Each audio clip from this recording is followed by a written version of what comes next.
маџун и оно што останува нормално од митора, кепуваца, за пријатели.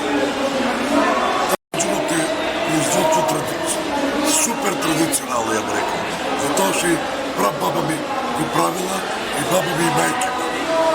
Без ни грам шеќер, ни зрно шеќер. Вие го правите? Јас лично.